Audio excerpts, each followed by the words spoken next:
In the heart of the small, unassuming town of Millbrook, a peculiar legend had persisted for generations. It was the tale of the cursed chair, a seemingly innocuous piece of furniture that was said to bring misfortune and death to those who dared to sit upon it. This chilling narrative had been passed down through hushed whispers and ghostly campfire stories, but few believed it to be anything more than a local myth. That all changed when a young couple, Emma and David, moved into the old Victorian house on the edge of town. The house had been vacant for years, its previous owners having mysteriously vanished. Despite the eerie rumors, the couple was captivated by the house's charm and history. They decided to restore it to its former glory, unaware of the dark secret it held. One sunny afternoon, while clearing out the dusty attic, Emma stumbled upon a peculiar chair tucked away in a dark corner. It was an antique rocking chair, intricately carved with strange symbols and a peculiar, unsettling aura about it. She called David over to take a look. "David, look at this. It's beautiful, but there's something odd about it," Emma remarked, brushing off the thick layer of dust. David examined the chair, admiring its craftsmanship. "It's definitely unique. Maybe it's worth something." Despite the odd feeling it gave her, Emma decided to keep the chair, placing it in their newly renovated living room as a centerpiece. That evening, they invited their friends over for a housewarming party. Laughter filled the room, and everyone marveled at the house's transformation. Inevitably, someone noticed the chair. "Wow, this is a gorgeous piece," their friend Sarah exclaimed.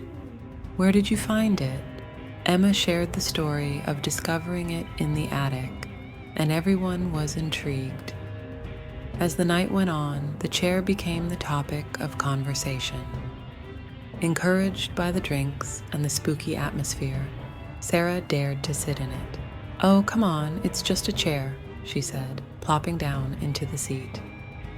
The room fell silent for a moment, and then everyone laughed nervously. Nothing happened, and the party continued. The next morning, Emma received a frantic call from Sarah's husband. Sarah hadn't come home that night. Panic set in, and they searched everywhere, but she was nowhere to be found.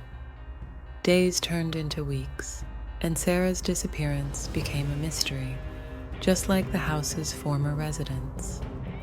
Emma couldn't shake the feeling that the chair had something to do with it. She began to research its origins, diving into old town records and local folklore. What she found chilled her to the bone. The chair was rumored to have been crafted by a notorious witch, Eliza Blackwood, who had been executed centuries ago.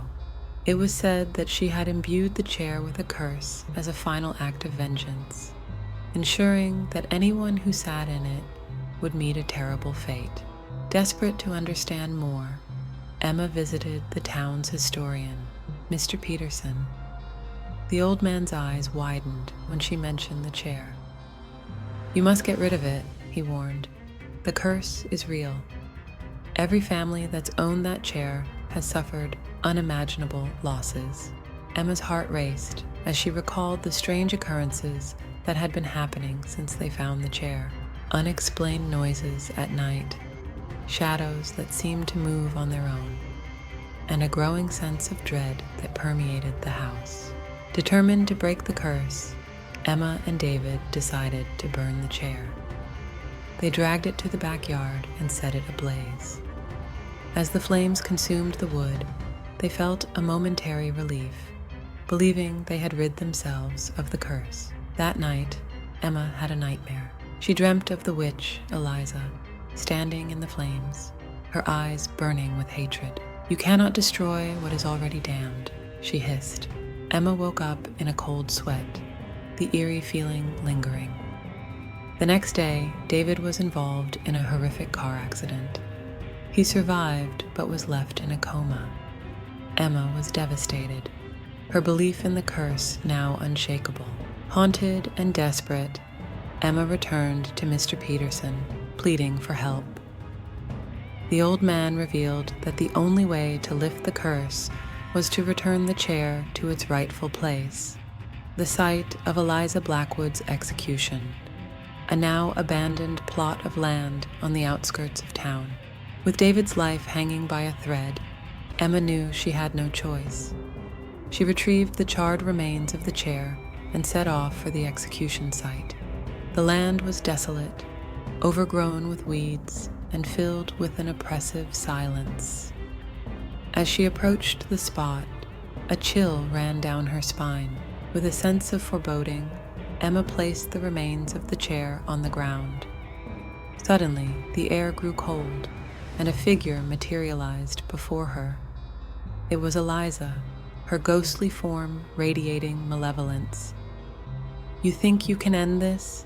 Eliza's voice echoed, filled with rage.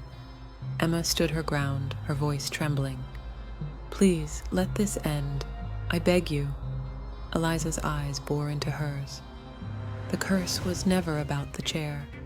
It was about the suffering of those who wronged me. But you showed compassion. For that, I will release you." In an instant, Eliza vanished, and the oppressive atmosphere lifted. Emma felt an overwhelming sense of relief.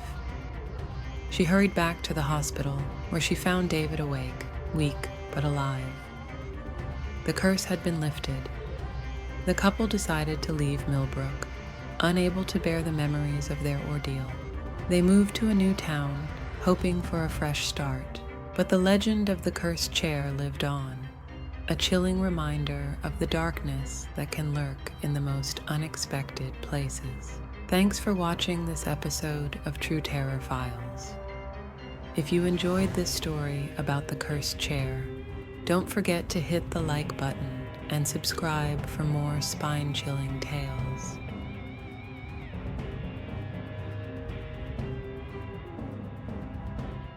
James and Lisa Morgan were a young couple, always on the lookout for unique treasures to fill their quaint old house in the suburbs. One sunny Saturday morning, they decided to visit a flea market on the outskirts of town, known for its eclectic array of antiques and curiosities. As they wandered through the maze of stalls, something caught Lisa's eye: a large, ornate mirror with an intricately carved wooden frame. The vendor, an elderly man with a cryptic smile, noticed their interest and shuffled over. "This mirror has a long history," he said, his voice raspy. "Some say it's enchanted." Intrigued by the mirror's craftsmanship and the vendor's mysterious words, James and Lisa decided to buy it. They negotiated a fair price and loaded the heavy mirror into their car, unaware of the dark history they were bringing into their home. Once the mirror was hung on the living room wall, it added a touch of elegance to their decor. For the first few days, everything seemed normal, but soon they began to notice strange occurrences. It started with subtle oddities. Lisa was the first to sense it, an eerie feeling that something was off. She would catch glimpses of shadows moving in the mirror that didn't correspond to anything in the room. James dismissed her concerns, attributing them to reflections from outside or tricks of the light. One night, as Lisa was reading a book on the couch, she glanced at the mirror and froze. Reflected in the glass was a figure standing in the hallway, a tall man with hollow eyes and a menacing grin.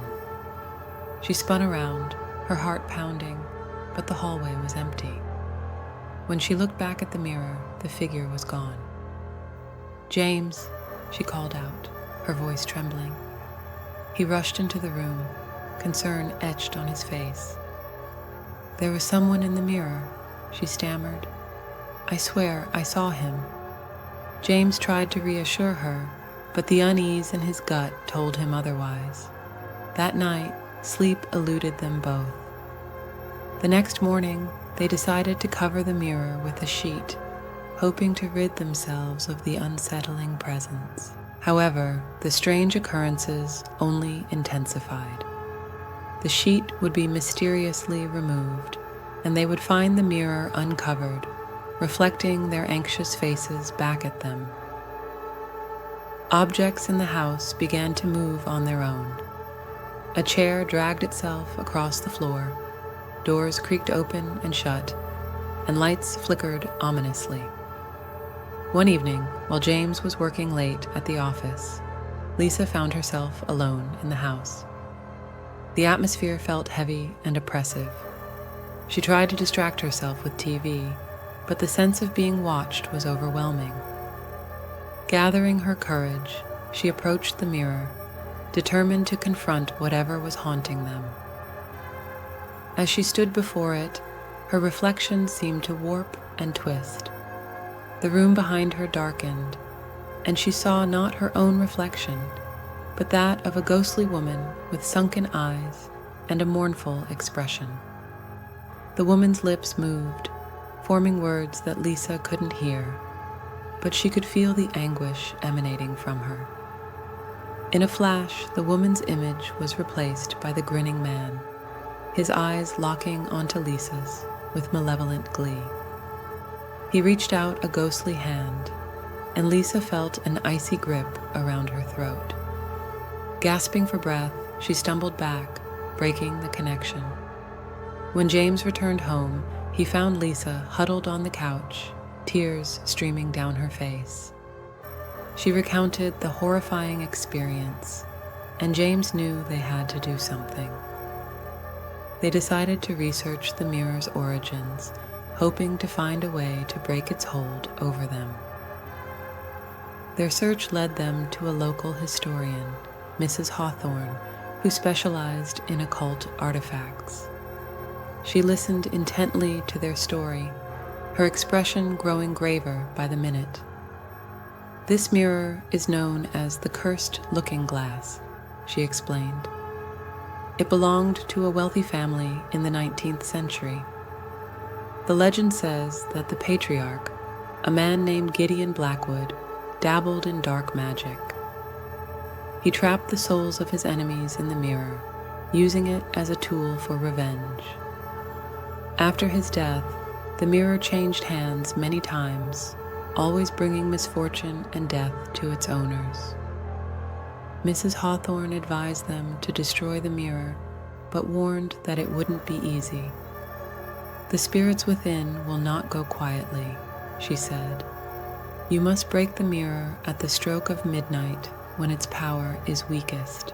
That night, armed with sledgehammers, James and Lisa prepared to confront the malevolent forces within the mirror. As the clock ticked closer to midnight, the house seemed to come alive with a sinister energy. Shadows writhed on the walls, and the air grew frigid. At the stroke of midnight, they struck the mirror. It shattered with a deafening crash, fragments flying everywhere.